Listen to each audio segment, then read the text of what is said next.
It was early one morning that the Fat Controller visited Gordon in the shed. Most of the other engines were still asleep or half awake. "Now, Gordon, the Express is a bit heavier than normal this morning. It's about 5 cars instead of your usual 3. Do you think you can pull it?" Gordon was a bit unsure. He wasn't really feeling that well. "I'll do my best, sir," he said. And with that he puffed away to pick up the morning express, the Wild Nor'Wester.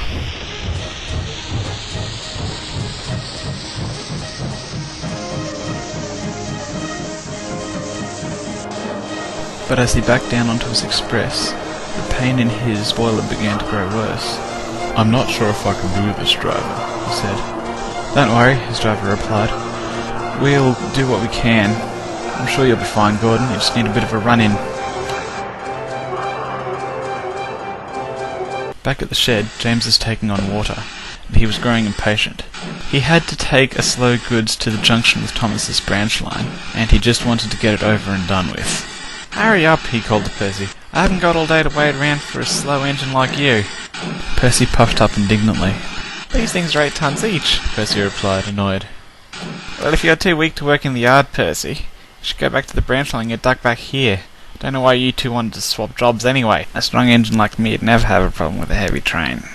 "Humph," said Percy, and he puffed away to finish getting James's train ready.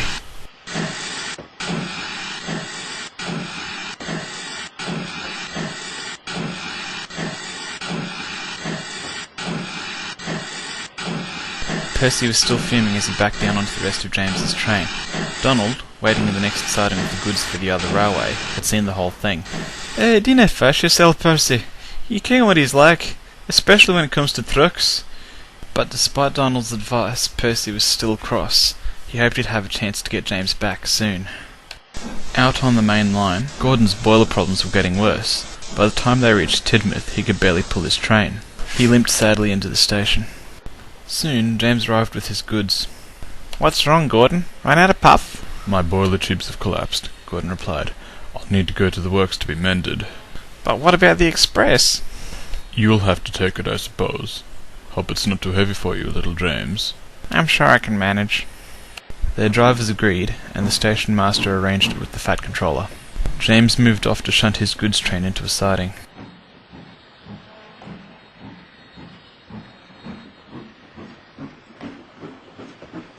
Once this had been done, James was coupled onto the front of the express. He tried to start the train, but the heavy express coaches just wouldn't move. "Come on," he growled. "Get moving!" He tried again and again, giving all that he could, but it was still no use. Percy was coming down the branch line with a short cattle train. He couldn't help smiling as he noticed James's predicament. "Having a bit of trouble, James?" he asked cheekily. "The express is a bit heavier than usual this morning," Gordon explained. "Oh," Percy said. "I thought a strong engine like you wouldn't have any trouble with a heavy train, James." James said nothing. He just grunted and tried to get the train started again. "Do you need my help?" Percy asked innocently. "What, you? Help me? With this? That would be an act of desperation." Gordon knew that James wouldn't be able to get the express started on his own, and the passengers needed to get to their destination on time, or they'd miss their connection. "Now, James," he said, "you know what they say about desperate times." Yes, James replied. "They call for desperate measures." Secretly, he was glad for the help. Percy left his cattle trucks on the branch line siding and backed down onto the express. "Henry's waiting for us at Elsbridge Station," called Percy's driver. "We just have to get the express there."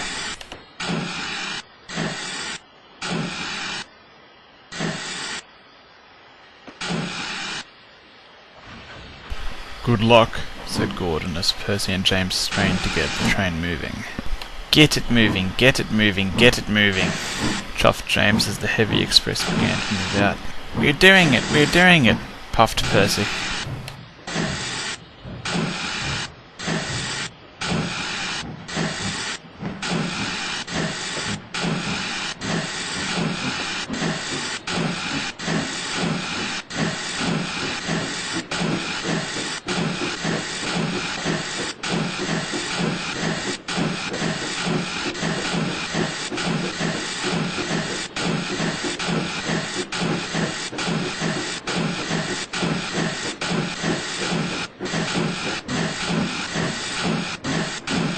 Soon the express was speeding along the line. wasn't as fast as usual, but the passengers understood that. Trees and houses whizzed by. They blasted through Edward's station and slowed slightly on Gordon's Hill. Percy was beginning to tire. I must keep going, I must!